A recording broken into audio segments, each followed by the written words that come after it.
Nous allons lire ensemble la parole de Dieu dans le livre des psaumes. Le psaume 105. Nous lisons ensemble le psaume 105 et je vais lire quelques versets à partir du verset 37. Psaume 105, verset 37. Il fit sortir son peuple avec de l'argent et de l'or, et nul ne chancela parmi ses tribus. Les Égyptiens se réjouirent de leur départ, car la terreur qu'ils avaient d'eux les saisissait. Il étendit la nuée pour les couvrir et le feu pour éclairer la nuit. À leur demande, il fit venir des cailles et les rassasia du pain du ciel, la manne. Il ouvrit le rocher et des eaux coulèrent, elles se répandirent comme un fleuve dans les lieux arides. Car il se souvient de sa parole sainte et d'Abraham, son serviteur. Il fit sortir son peuple dans l'allégresse, ses élus au milieu des cris de joie. Il leur donna les terres des nations et ils possédèrent le fruit du travail des peuples, afin qu'ils gardent ses ordonnances et qu'ils observent ses lois. Louez l'Éternel. Voici les œuvres de Dieu. Voici les œuvres de Dieu. S'il l'a fait pour le peuple d'Israël, il est capable de le faire encore aujourd'hui à ceux qui mettent leur confiance en lui. Père, nous voulons te dire merci pour le privilège que nous avons de te connaître et de t'avoir comme maître, comme Seigneur, comme sauveur, comme pourvoyeur, Seigneur. Merci pour ton regard qui est porté sur nous. Merci pour tout ce que tu as pourvu dans nos vies. Et nous voulons continuellement te rendre grâce, Seigneur, pour ce que tu vas continuer à faire. Alors que l'année 2024 se termine, nous voulons amorcer l'année 2025, mais en sachant que tu n'as pas faibli, tu n'as pas failli, que tu n'es pas fini, que tu n'es pas fatigué de bénir, que tu n'es pas fatigué de délivrer, que tu n'es pas fatigué de guérir. Tu vas le faire au nom puissant de Jésus-Christ. Amen. Amen. Vous pouvez vous asseoir. Je vais vous parler de la fidélité de Dieu. Le titre du message, c'est « Sa fidélité est grande ».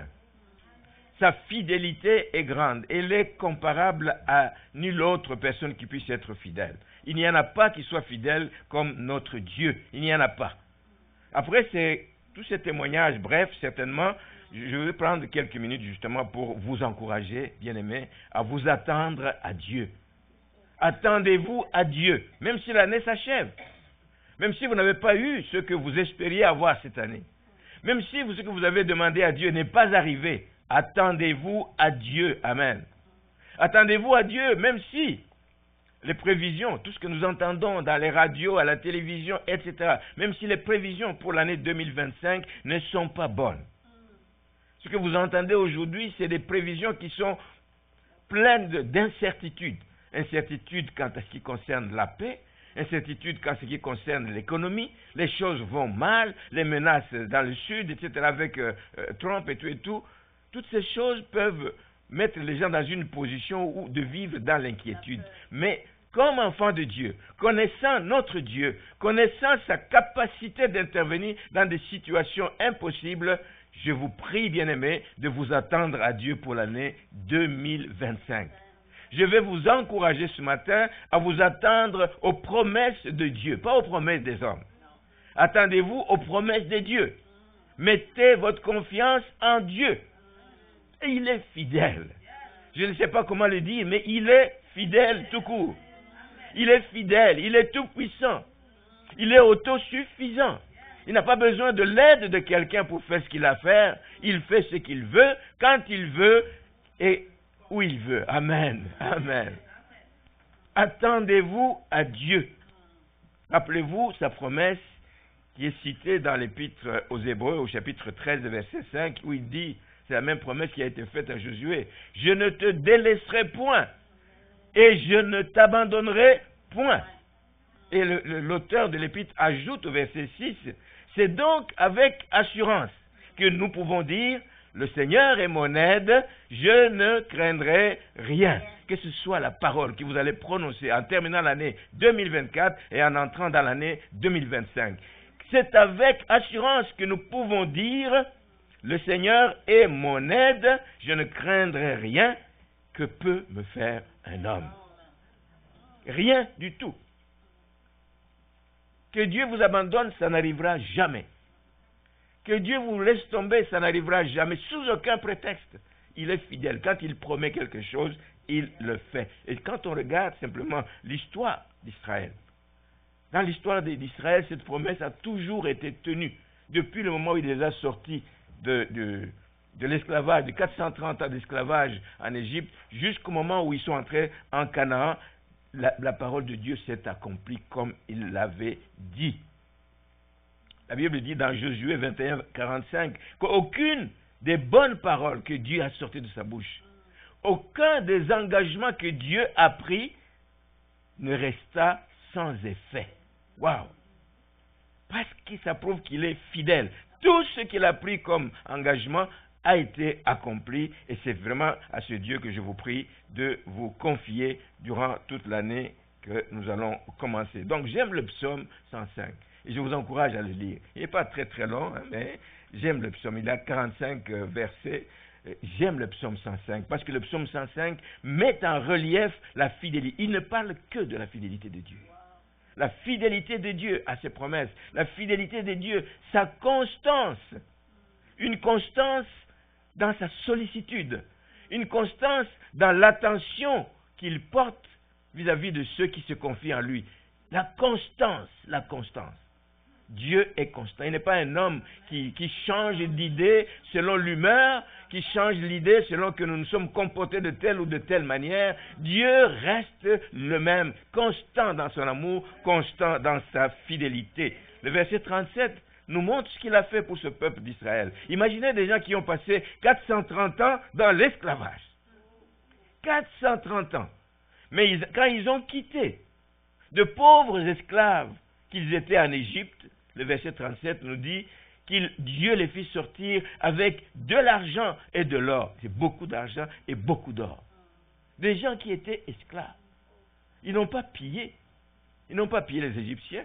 Ils n'ont pas pillé. Ils sont partis, c'est les Égyptiens qui les ont gâtés. Ils avaient hâte que ces gens s'en aillent, parce que Dieu, c'était le temps décidé par Dieu. Il fallait qu'ils partent, et ils les ont accompagnés avec beaucoup d'argent et beaucoup d'or. Ils sont partis riches, ils sont partis sans dette. Je vous souhaite que vous puissiez vivre où vous soyez riches, mais riches, la richesse venant de Dieu, mais sans dette. Sans dette vis-à-vis de personne. Ne soyez redevables envers personne. Il est aussi écrit que dans ce même verset, que de tous ceux qui ont quitté le territoire d'Égypte, nul d'entre eux, parmi toutes les tribus, nul ne chancela. Ça veut dire quoi? Que nul n'était faible. Nul n'était faible. Nul ne traînait les pieds. S'ils ne chancelaient pas, on peut se dire aussi qu'ils étaient en bonne santé. Que Dieu a dû agir pour qu'en sachant qu'ils vont marcher dans le désert pendant longtemps avant d'arriver à destination, il fallait qu'ils soient en bonne santé. Il n'a pas fait partie seulement les jeunes, il a fait partie jeunes et vieux. Les jeunes comme les vieux sont tous sortis et personne n'était chancelant. Malgré leurs anciennes faiblesses, malgré les maladies qu'ils avaient, mais ils sont partis parce que c'était l'heure de Dieu. La fidélité de Dieu n'est pas comparable à rien d'autre. Les versets 38 à 41, Dieu nous montre combien il a pourvu à tous leurs besoins physiques, à boire, à manger. Par le rocher, il leur donnait de l'eau. À manger, il a envoyé des cailles, il a envoyé la manne. Ils ont mangé, il a veillé sur tout le parcours, il a veillé à leur sécurité durant toute la marche. Voici ce que Dieu fait. Il a veillé sur eux le jour comme la nuit. Le jour, c'était avec une nuée. La nuit, c'était avec le feu. Amen. Dieu a veillé sur eux sur tous les aspects. Je vais vous dire et vous poser la question, je ne sais pas si vous le savez, savez-vous que vous aussi, en comptant sur le Seigneur, en comptant sur ce Dieu, savez-vous que vous pouvez aussi laisser l'année 2024 avec toutes les douleurs du passé? Je sors de l'année 2024, Seigneur, je laisse les soucis, je laisse les chagrins de l'année 2024, Je les laisse derrière moi. Seigneur, tu me diriges, Seigneur, vers l'année 2025 où je regarde à toi, toi qui vas pourvoir à mes besoins, toi qui vas m'éclairer, toi qui vas me soutenir dans la marche, toi qui me donneras tout ce dont j'ai besoin. Vous pouvez aussi laisser vos soucis, vos chagrins qui vous rongent, la peur du lendemain qui envahit plusieurs. On l'entend souvent de la bouche des enfants de Dieu, la peur du lendemain. Mais bien aimé, nous dépendons de qui? Nous dépendons de celui qui dispose de toutes choses et qui est capable de nous les donner chaque jour en fonction de nos besoins. C'est lui qui pourvoit nos besoins. La peur du lendemain, ça veut dire qu'on n'avait pas confiance en Dieu. Laissez ces choses en arrière en 2024. Qu'on puisse entrer en 2025 avec un esprit ouvert à tout ce que Dieu est capable de faire dans nos vies. C'est ma prière. C'est ma prière pour chacun de vous. Le but de tout ça, j'aime comme on termine le texte que nous avons lu au verset 45. Dieu a fait toutes ces choses à ce peuple afin qu'il garde ses ordonnances, afin qu'ils observent ses lois, afin qu'ils louent l'Éternel. Nous aussi, ce que Dieu fait, c'est pour que nous puissions lui donner gloire et honneur. Amen. Que nous puissions lui donner gloire et honneur durant l'année 2024. Rendre gloire à Dieu pendant l'année 2024, que ce soit notre préoccupation. Nous allons en parler tout au long de l'année. Rendre gloire à Dieu par notre façon de vivre, par notre façon de nous comporter, par notre façon de marcher, par notre façon de servir. Que nous puissions rendre gloire à Dieu, c'est le but que Dieu poursuit. La fidélité de Dieu, chers amis, a continué à se manifester jusque dans la terre promise. Mais ce que je vais ajouter, Dieu est fidèle, mais Dieu n'a jamais dit au peuple d'Israël, tout comme il ne nous dit pas à nous, que même si je suis fidèle, je ne permettrai pas que les épreuves arrivent dans la vie de ses enfants. Il n'a jamais promis ça à Israël. Il n'a jamais promis ça. Dans leur parcours, il n'a jamais dit ça. Dieu se sert de ces choses qui arrivent, qu'on trouve difficiles dans nos vies. Il utilise ces choses peut-être pour nous aider à grandir, pour nous aider à aller plus loin, à apprendre à le connaître. Dieu se sert de ces temps difficiles pour qu'on apprenne à crier à lui. Il veut que nous soyons proches de lui. Il le veut tellement. Il veut que nous grandissions spirituellement. Il veut qu'on le connaisse mieux pour savoir mieux l'aimer et mieux le servir. Il y a quelqu'un qui a un jour posé la question. Il dit, mais d'accord, il dit que Dieu nous aime. Mais pourquoi il permet des afflictions dans la vie de ses enfants? Ce n'est pas lui qui les crée. Nous connaissons la source de ces choses là-bas. C'est l'ennemi. Mais pourquoi lui permet ces choses dans la vie de ses enfants? Et la personne qui a répondu lui a dit, mais c'est ce que Dieu fait. Il le fait comme ça avec tous ses amis. Tous ceux qui sont amis de Dieu, mais ils passent par ce chemin-là. Alors l'autre a dit, ah bon, je comprends. Je comprends qu'il n'ait pas beaucoup d'amis. Êtes-vous amis de Dieu? Amen. Si vous êtes amis de Dieu, ben, vous savez comment il vous considère. Il dit, je comprends pourquoi il n'est pas beaucoup d'amis. C'est pour ça que beaucoup de gens ne veulent pas être des amis de Dieu. Pas seulement amis, des disciples. Nous avons parlé pendant quelques semaines ici, disciples, amis, ambassadeurs. On n'aime pas tout ça parce que si ça vient avec quelques types de problèmes, ou alors je préfère ne pas être ami de Dieu. Et c'est comme ça. Mais nous voulons être des amis de Dieu. Nous allons lire un texte, le temps presse, dans le livre de 1 Roi, le chapitre 20. 1 Roi, le chapitre 20. Vous allez excuser qu'on déborde un petit peu. À partir du verset 23, les serviteurs du roi de Syrie lui dirent, leur Dieu est un Dieu des montagnes. C'est pourquoi ils ont été plus forts que nous. Mais combattons-les dans la plaine. Et on verra si nous ne serons pas plus forts que eux. Je vais sauter, je vais au verset 27.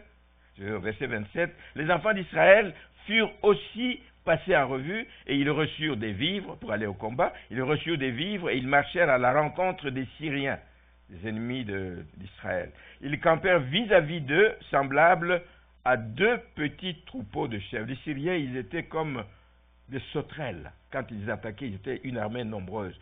Mais l'armée que Dieu a suscitée ici, ils étaient comme 2 petits troupeaux de chèvres. comme deux petites garnisons ou deux petites compagnies de soldats par rapport à cette multitude. Ce n'était absolument rien. Tandis que les Syriens remplissaient le pays. Le verset 28, l'homme de Dieu s'approcha et dit au roi d'Israël, qui était Akab à cette époque, ainsi parle l'Éternel, parce que les Syriens ont dit, l'Éternel est un Dieu des montagnes et non un Dieu des vallées, je livrerai toute cette grande multitude entre tes mains, et vous saurez que je suis l'Éternel. Voici les œuvres de l'Éternel. Verset 29, ils campèrent 7 jours en face les uns des autres, et le 7e jour le combat s'engagea, et les enfants d'Israël tuèrent, écoutez bien, tuèrent aux Syriens 100 000 hommes de pied en un jour. 100 000 hommes de pied, c'est 100 000, on peut appeler des fantassins. Donc, 100 000 fantassins en un jour. Les deux petits troupeaux de chèvres, là, ont tué 100 000 hommes de pied en un jour. Dites-moi si ce n'est pas la main de Dieu qu'il y a derrière ces choses-là. Dites-moi si ce n'est pas la main de Dieu. Voici ce que Dieu fait. Le reste s'enfuit à la ville d'Aphek et la muraille tomba. Ceux qui ont fui, il tomba sur les 27 000 hommes qui restaient. Ben-Hadad s'était réfugié dans la ville où il allait de chambre en chambre. Moi, je vais souligner ce matin l'expression Dieu des montagnes et Dieu des vallées. Dieu des montagnes et Dieu des vallées. Notre Dieu est un Dieu des montagnes, est un Dieu des vallées. Il est le même quand vous êtes sur la montagne, il est le même quand vous êtes dans la vallée. Dieu est fidèle. Cette expression souligne la fidélité de Dieu. Souligne même sa nature. C'est sa nature d'être fidèle. Alléluia. Merci Seigneur. L'armée des Syriens voulait anéantir Israël. Le texte que je viens de lire, c'est une deuxième partie. Parce qu'un peu avant ça, il y a eu un premier combat. Un premier combat que les enfants d'Israël ont remporté haut la main. Alors qu'ils n'avaient envoyé que quelques personnes, 232 personnes. Mais ils ont trouvé les camps syriens, étaient dans la distraction, dans les beuveries et tout. Mais ils les ont tués. Et c'est là qu'ils ont dit, mais non, ils nous ont eu parce que leur Dieu est le Dieu des montagnes. Dieu sait agir quand ils sont sur la montagne. Dieu sait agir, physique, c'était montagne physique. Mais dit, attendons voir, nous allons les amener dans la vallée, nous allons voir si leur Dieu est aussi fort dans la vallée. Un an après, ils sont venus à la charge, les Syriens. Ils sont venus à la charge pour dire, nous allons voir ce qui va se passer. Mais Israël remporta une autre victoire. Parce que ce n'est pas eux qui combattaient, c'est Dieu qui combattait pour eux. Et Dieu prouva qu'il était aussi le Dieu des vallées. Alors, l'année 2024 touche à sa fin. Comment vous l'avez vécu? Chacun sait ce qu'il a vécu durant l'année 2024. Mais retenez, bien-aimés, que vous soyez sur la montagne, que vous soyez dans la vallée, Dieu ne change pas. Alléluia. Il est le même. Il est le même. Il est le même. Il va agir quelle que soit votre situation. Être sur la montagne, nous aimons tous ça. C'est une belle image. C'est une façon imagée de dire que tout va bien. On est sur la montagne. Tout va bien. Les choses roulent bien. Mes enfants vont bien. Étudie bien. Je suis béni. Mes affaires vont bien. Mon travail va bien. J'ai la promotion. J'ai ci, j'ai cela. Les choses vont bien. Ça, c'est être sur la montagne. Et j'imagine que tout le monde, comme moi aussi, nous aimerions tous être sur la montagne. Toute l'année sur la montagne. L'année d'après sur la montagne. Mais il n'y a pas qu'une seule montagne, il y a plusieurs montagnes. Or, pour aller d'une montagne à une autre, il faut passer par la vallée. Amen. Ça vous rattrape d'une façon ou d'une autre. Amen. Être dans la vallée, c'est passer par des temps difficiles. Un temps dans la vallée, des temps difficiles, etc., où la foi est mise à l'épreuve.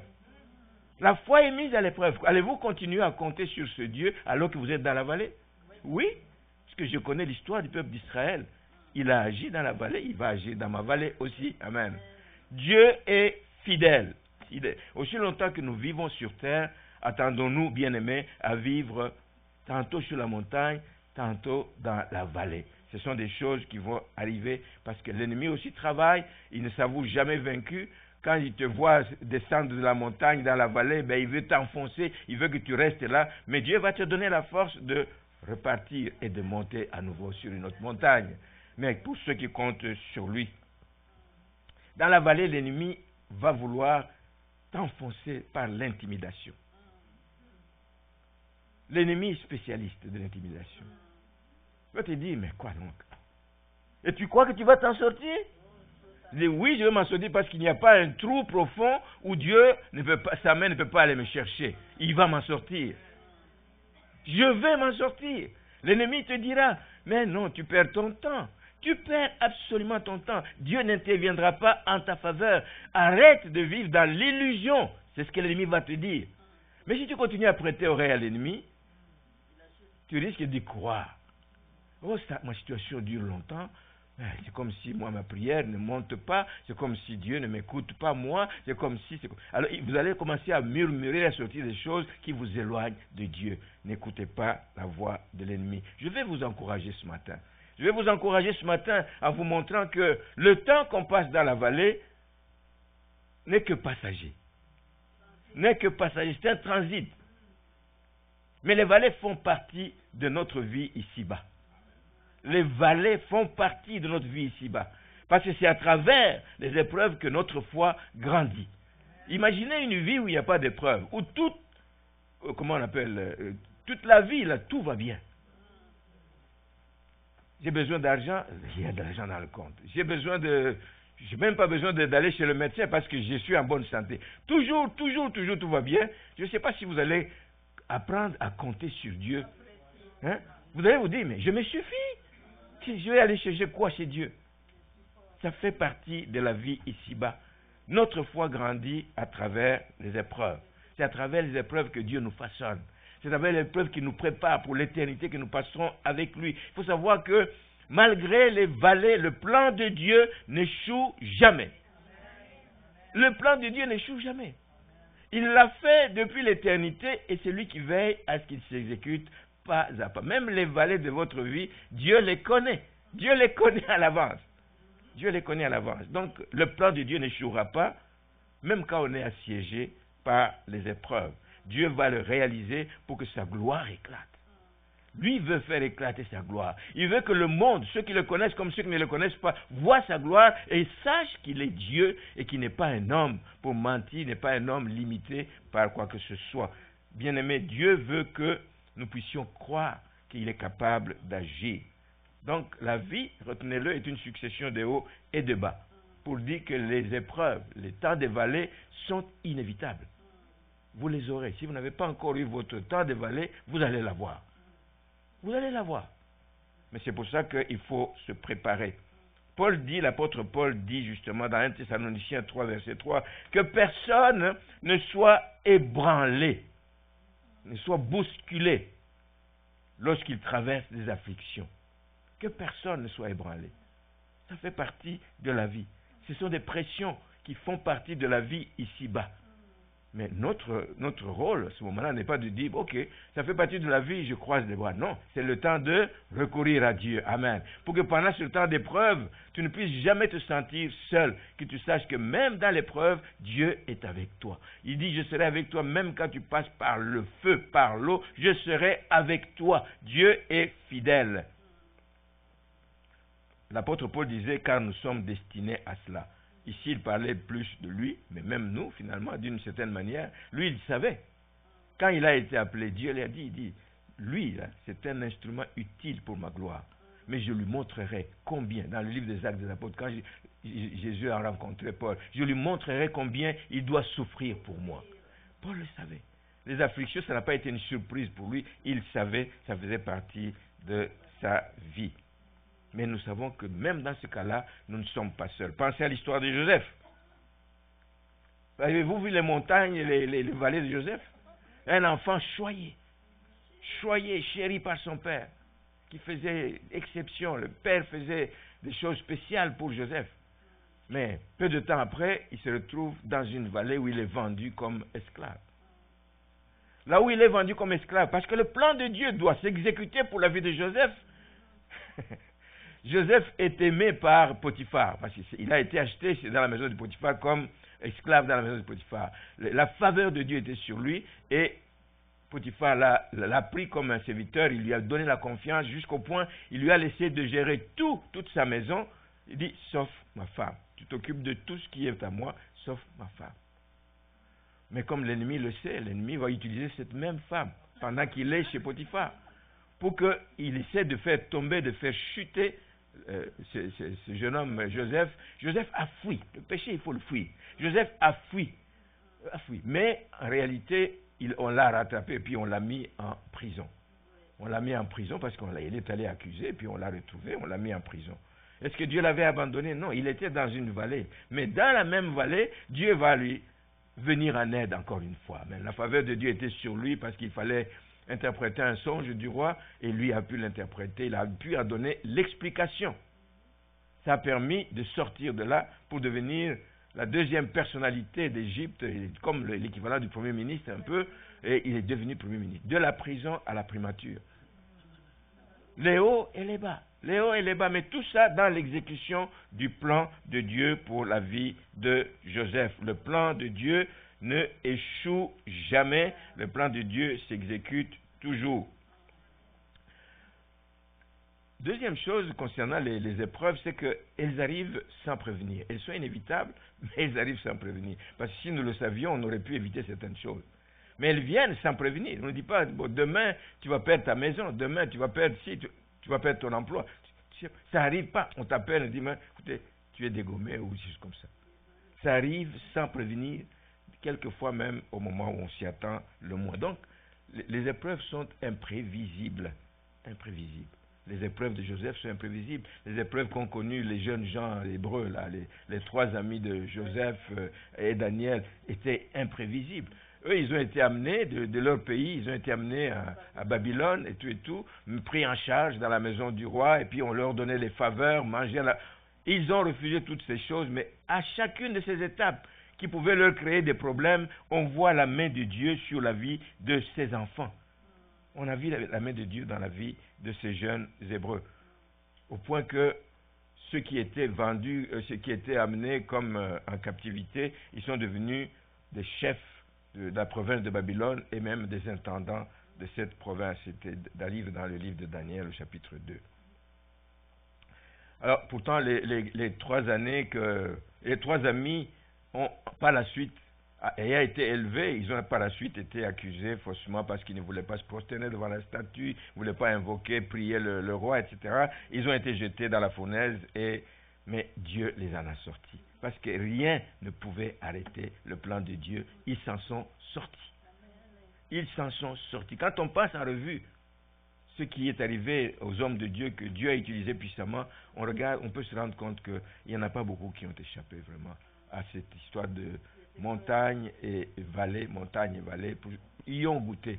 David lui-même, dont on connaît bien le psaume 23, même quand je traverse la vallée de l'ombre de la mort, je ne crains aucun mal. C'était l'homme selon le cœur de Dieu. C'était l'homme que Dieu avait aimé. Il a pourtant goûté à la vallée de l'ombre de la mort. J'aime la manière dont il le dit, parce qu'il appelle ça l'ombre de la mort.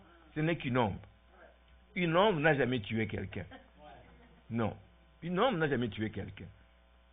Il y a une petite vidéo que je ne sais plus qui m'a envoyée. Peut-être des gens l'ont vue. Toute petite qui dure peut-être 30 secondes. C'est d'un enfant, un enfant peut-être de 3 ans, 2 ans, 3 ans. Il semble que ce soit l'âge, tu l'as vu, hein? Et il découvre son ombre. À cet âge-là, il découvre, ils ont peur de toutes ces choses. Il va à gauche, son ombre le suit. Il court à droite. Il est en train de crier comme quelqu'un qu'on a poignardé là.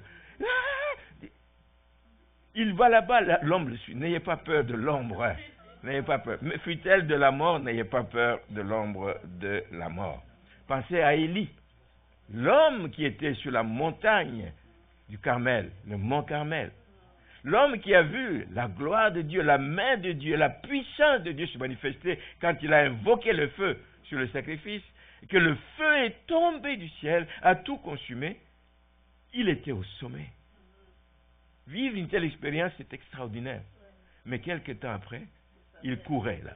Il allait se cacher dans des cavernes parce qu'il avait peur d'une femme. La femme, Jézabel. Pensez à Pierre. Pierre, l'apôtre Pierre. Un homme qui... Beaucoup de fougue là. Moi je vais aller, Seigneur. Moi je ne t'abandonnerai pas, mon Dieu. Alors, il fait partie du cercle rapproché de Jésus, hein, que Jésus prenait les 3 personnes partout. Il allait à des endroits spéciaux, etc., des rendez-vous spéciaux. Il allait à ces endroits avec Pierre, Jacques et Jean. Alors, une fois, il se retrouve sur la montagne où Jésus a été transfiguré. La montagne de la transfiguration. Vous pourrez lire ça dans Matthieu 17, on n'a pas le temps. Matthieu 17, versets 1 à 6. Mais qu'est-ce qu'ils ont vu quand ils étaient sur la montagne? Des choses merveilleuses. Ils ont vu le visage de Jésus complètement transformé. Ils ont vu la gloire de Jésus. Qu'est-ce qu'ils ont vu? La Bible dit qu'ils ont vu Moïse et Élie en train de s'entretenir avec Jésus. Qu'est-ce qu'ils ont? Ils ont encore vécu. Ils ont entendu une voix venant du ciel, comme celle que Jean-Baptiste a entendue quand on baptisait Jésus. Il dit, celui-ci est mon fils bien-aimé. Faites-lui confiance. Ils ont vécu ces choses. Et vous comprenez pourquoi Pierre, comme vous lisez au verset 4, Pierre dit, Seigneur, il faut qu'on reste ici. On aime rester sur la montagne, là où il se passe de belles choses, là où il y a de belles expériences. Il dit, restons ici, je vais construire 3 tentes, une pour toi, une pour Élie, une pour... etc. Nous voulons rester sur la montagne. Il veut rester sur la montagne. Mais il ne savait pas que la montagne le préparait à une vallée. Quelque temps après, bientôt après, pas longtemps après, en descendant de la montagne, c'était les souffrances. Jésus allait être arrêté. Jésus allait être humilié. Celui en qui ils ont mis toute leur confiance, celui en qui ils ont cru, celui en qui ils se disent, moi avec toi j'irai jusqu'à la mort. Tout ce qu'il a dit là-bas, quelque temps après, ça va devenir difficile. Parce qu'il va se retrouver dans la vallée et il va commencer à suivre Jésus à distance. Il va suivre Jésus à distance. Parce qu'il ignorait qu'il y a un bouleversement important qui allait survenir, qui les attendait. Donc, Jésus allait être humilié et Jésus allait être arrêté. Et ce qui est arrivé dans la vallée, Pierre a renié justement son Seigneur. Il a renié Jésus par peur des représailles. Donc, juste pour vous dire que quand on est au sommet, ne soyez pas distraits. Le sommet vous prépare à quelque chose d'autre.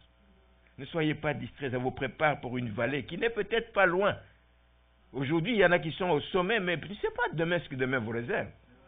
Alors, il faut simplement être préparé. On est obligé de passer par la vallée pour aller à une autre montagne, je l'ai dit tout à l'heure. Une dernière caractéristique avec laquelle je termine, c'est puisque les plans de Dieu ne peuvent pas être arrêtés par les manœuvres de l'ennemi, les vallées ne sont par conséquent que des moments passagers.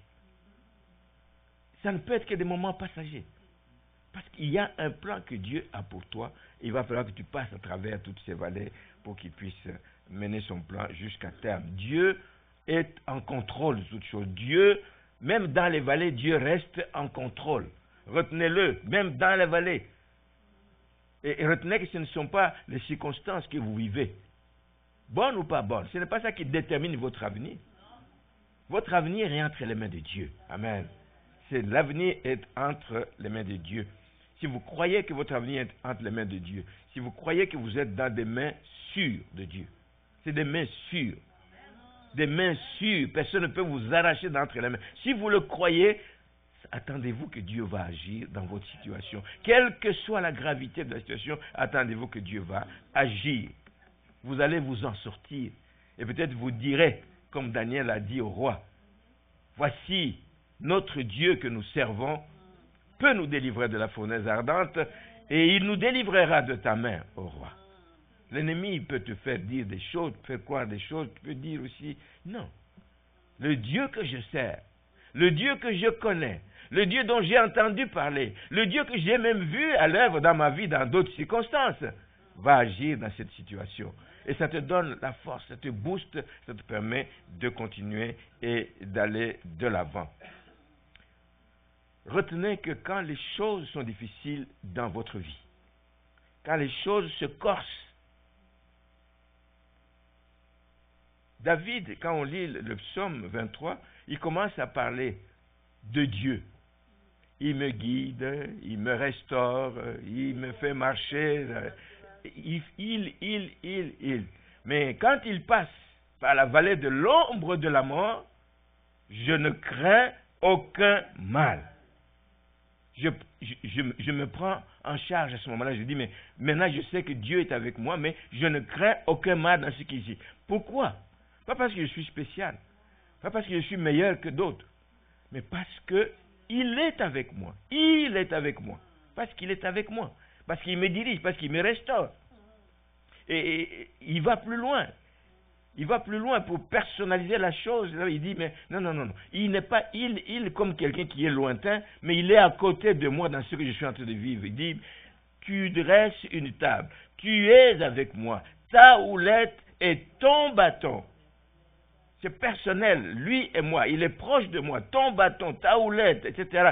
Tu dresses une table en face de mes amis. C'est toi qui le fais, ce n'est pas quelqu'un d'autre, c'est toi qui le fais. J'y crois et pour ça je le confesse et tu induis ma tête et tu me bénis. Tu me bénis. Donc je n'ai pas à paniquer. Ça donne la force. Je n'ai pas à paniquer parce que je compte sur l'Éternel.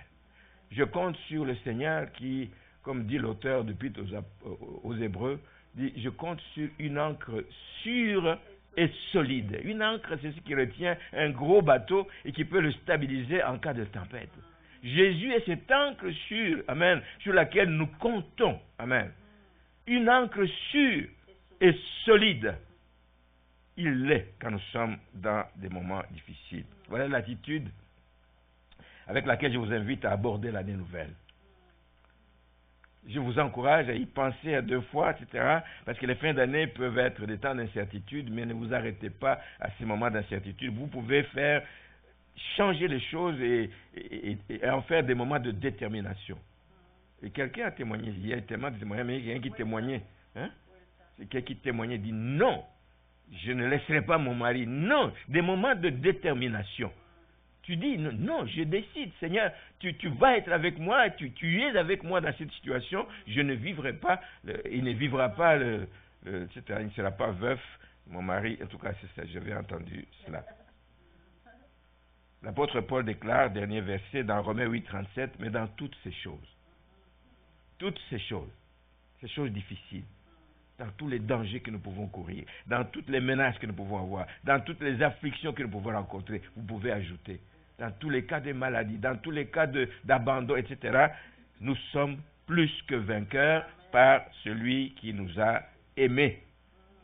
Nous sommes plus que vainqueurs par celui qui nous a aimés. Bien-aimés, les promesses de Dieu, j'ai commencé avec les promesses de Dieu, ne sont pas tributaires de ta condition. Elles ne peuvent pas changer à cause de ta condition. Les promesses de Dieu sont oui et amen. Elles ne sont pas tributaires de ta condition. Elles ne sont pas tributaires de ton âge. Elles ne sont pas tributaires de ton portefeuille.